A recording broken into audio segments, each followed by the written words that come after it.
Jason Marmon, U.S. Energy Director. Thank you for joining the program here today. We're going to talk a little bit about innovation. We're going to talk a little bit about some indicators as well. And we'll just start off by saying, kind of some big news going on right now. Of course, the rig counts are down. We're seeing a lot of layoffs happening. And my thing that I've tried to look at is the energy industry is one of those kind of kings of the economy. And when something happens to the energy industry, there's a ripple that goes through. That's why we call it the rig count ripple.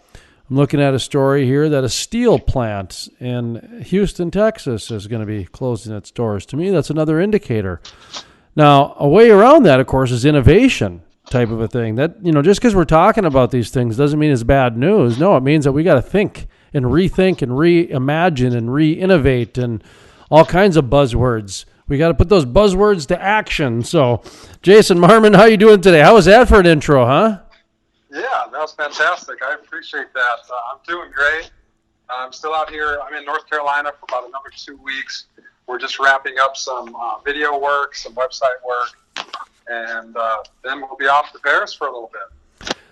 So we got some exciting things going on. So we were talking a little bit before we started the interview about how innovation is really kind of something that you and I both are keeping our eye on going into 2020 because, like I mentioned, there's a lot of media focus on the negative side of what's going on in the industry, which is layoffs and rig counts down and all kinds of different things.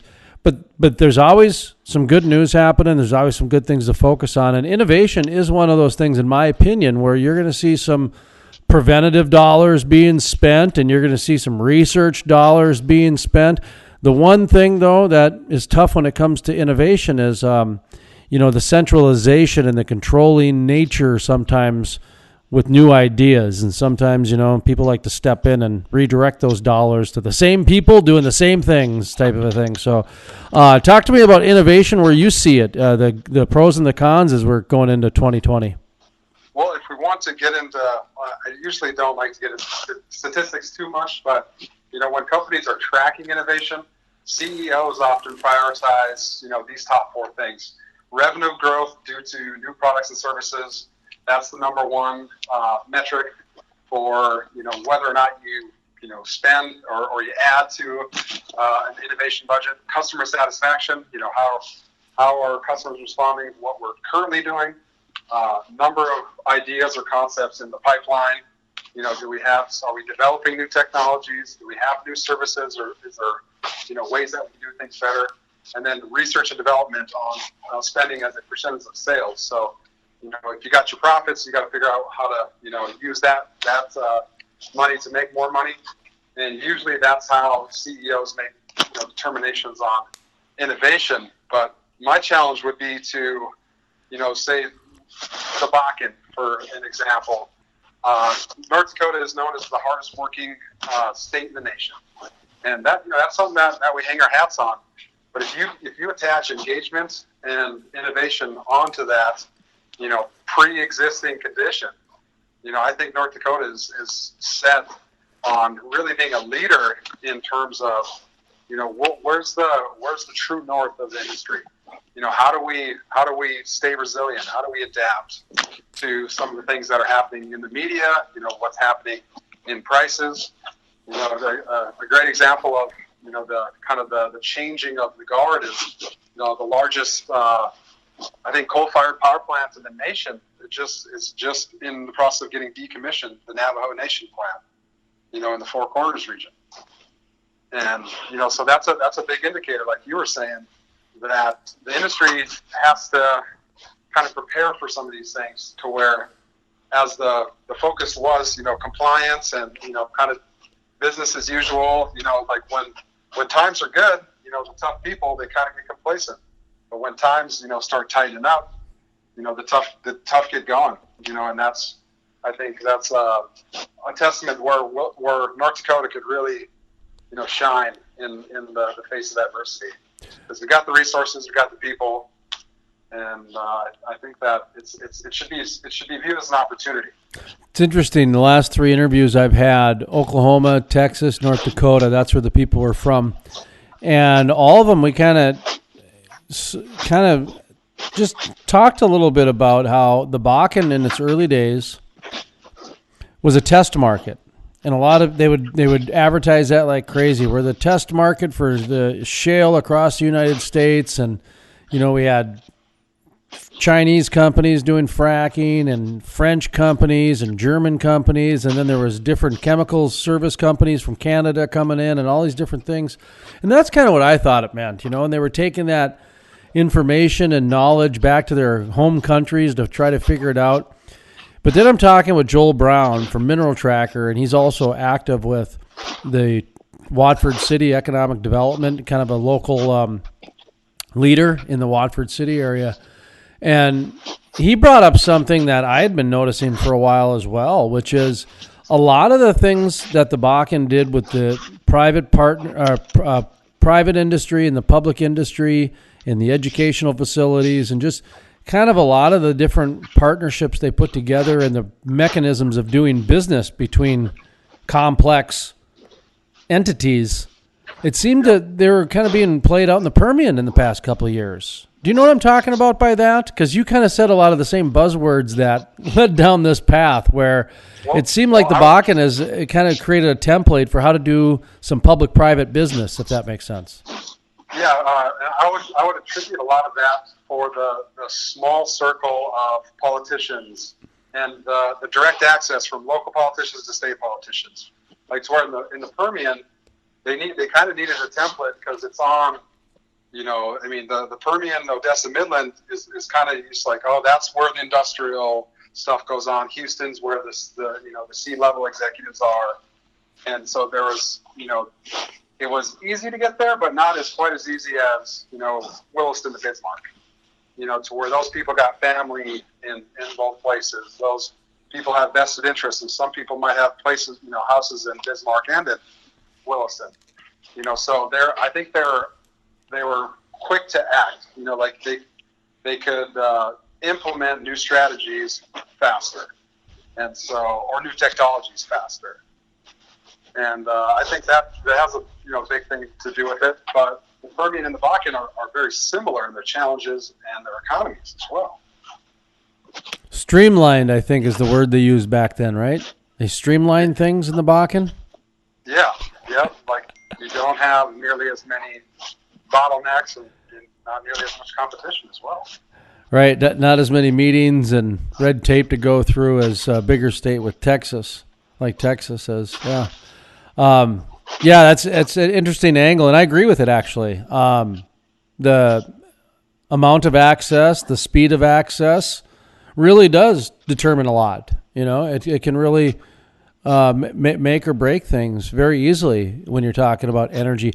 The thing that just blows my mind, and by the way, we're not trying to give North Dakota this big pat on the back or anything. I think you summarized it best, that it just kind of happened because of the culture and by just the sheer size, geography, and population-wise, right? Did I hear you right? That's what you were saying, population and geography really played a part? Although it's, it's a testament to kind of the people, kind of the work ethic, the stoicism, that's kind of represents North Dakota. It's also a challenge because there is this wave of kind of industrial opposition coming, but there's not really a whole tight, solution coming with it.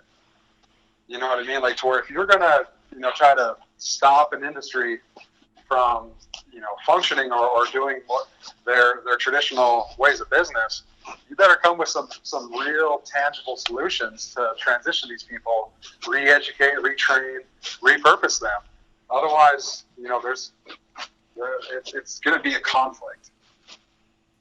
And it's going to be very big. I mean, it's getting bigger and bigger, kind of as we talk. So my whole thing as an entrepreneur, in the world of entrepreneurship, you view problems as opportunities, because the only way for somebody to catalyze change or make a change in, like, say, a community or a company is you either have to seize opportunities or you mitigate risk. And those are the driving forces of getting people to change. And it's only two, so I'm more of, let's see some opportunities here. Let's talk about, what these challenges are, what the opposition is talking about, and let's give them solutions so we don't have to talk about shutting down the industry. I know a lot of times people have a hard time just talking about things. They don't like talking about problems, and I know they're entrepreneurs. They like talking about problems because it gives them an opportunity to figure out a solution. Yeah, I mean, I'm fueled. I'm powered by like seeing concepts come to reality, and problems get solutions. And so if we can kind of improve the culture to kind of facilitate, empower, inspire, those kinds of people, I think the industry would really benefit, and they could make a huge impact. Like, let's give an example of engagement. 16%, this is a Gallup poll, 16% of actively disengaged employees that are 18 and older, they cost the economy $300 billion. And that's the poll. The poll said there is 16% of the workforce who is 18 and older that is actively disengaged. So if we're looking at 100 million people, that's 1.6 million people that they're just showing up. That's it. And sometimes they're not even showing up. So, and then you look at the flip side of that, engaged employees, they outperform their disengaged counterparts by 20 to 30%. And you think of that on a productivity scale, you think of that on a revenue scale. I mean, for some of these companies, that's huge dollars. We're talking tens, if not hundreds of millions of dollars in the form of revenue and profits that could be redirected back into some new program. Jason Marmon with us. He's with U.S. Energy, or as his logo says, Use Energy. Clever. Our motto is work with us. So some of the things that we've been doing in the past, like we're coming to our 6th year of the Wilson Energy Fest. And last year we had David Nail, Eve Six headlining entertainment. Wait, are you talking about Energy Fest here? Yeah. Yeah, I was good. That was my next question. I wanted to ask you, what's going on with Energy Fest? Give us an update. Yeah, so we're coming into our 6th year, and we're kind of trying to figure out how we integrate innovation engagements. And we've been working on this for a while now, because every year, me, my father, and I got typically another volunteer that's with us. We go business to business in Williston, and even last year I did this on Odessa and Midland. And it's like, hey, we're with U.S. Energy. We organize, we host the Wilson Energy Fest, and in Texas it was the Odessa Energy Fest. And we asked them, it's like, hey, what are you guys' needs? Like, you guys need workforce development, business development. Are you guys able to participate in community events? Is your thing youth empowerment, STEM? We try to figure out what companies are doing, like, proactively, and we try to integrate that into like kind of our mission, our plans, and some of our proactive projects, I guess you could say. And with the Energy Fest, we're identifying stakeholders they care about the community, they want to give opportunities for young people, and as an artist, I think music is kind of the universal language, which is really easy to relate with people. And with our events, we'd always have local opening acts. And so that gives them a platform to build their resumes while still adding value to the community, that we're serving. In case, Williston and Wofford City, we've done events in Greeley, Odessa, so there is, we see some progress with it, but again, it has been difficult to reach the operators and the major service companies, because it's not really they don't really measure their impact with community enhancement dollars like I think they should. They view it as a donation, and it's like, whoa, I'm coming with way more value than just a donation. Like, you guys are actually benefiting by what we're doing more than the money that you're getting us. Yeah, I know what you mean. I was going to ask you about something we were talking about earlier, about whether you believe energy companies see a value in public relations yet, in terms of tangible versus intangible, because a lot of times, unless it's a tangible product, people don't see value. Yep. But the way that the public narrative has been reshifted over the past 5 years, I think more and more people are understanding the tangible value behind public relations now. Do you know what I mean by that? Yeah. You hate to see it as a result of, a threat as the industry being shut down, because that's still reactionary. But I think we're in the phase now where it makes sense for these companies to have a budget and to proactively engage the community.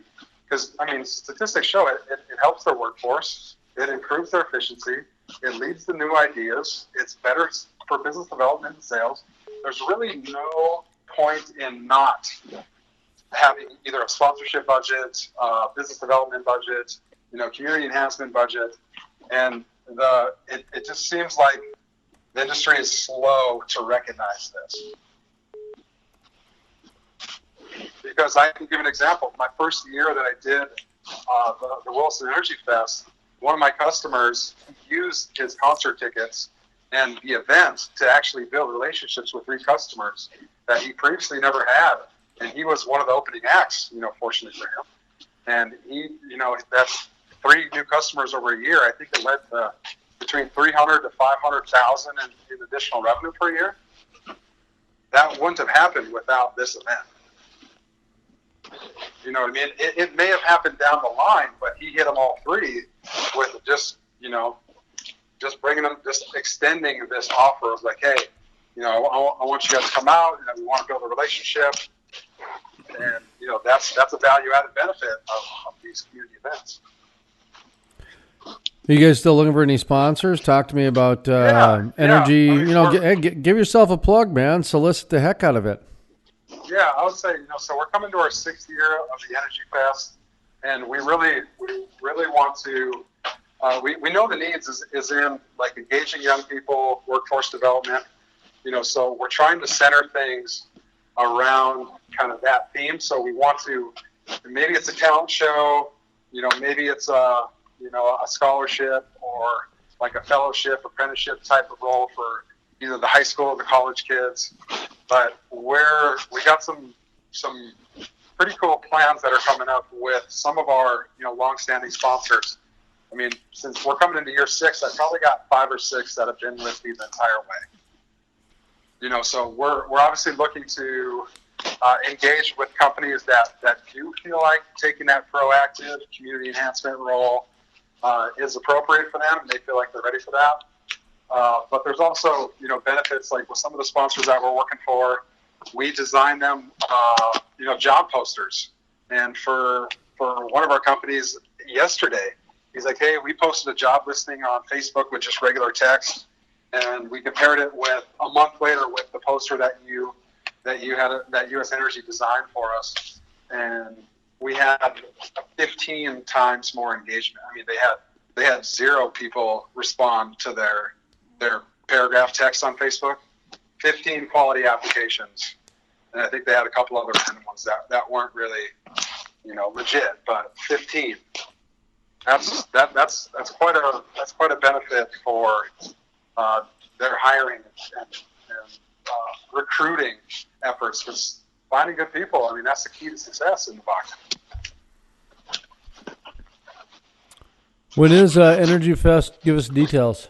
So September 11th and 12th, we're still working on headliners. We're actually going to be coming out with a poll on whether people want rock or country, because we did them both last year.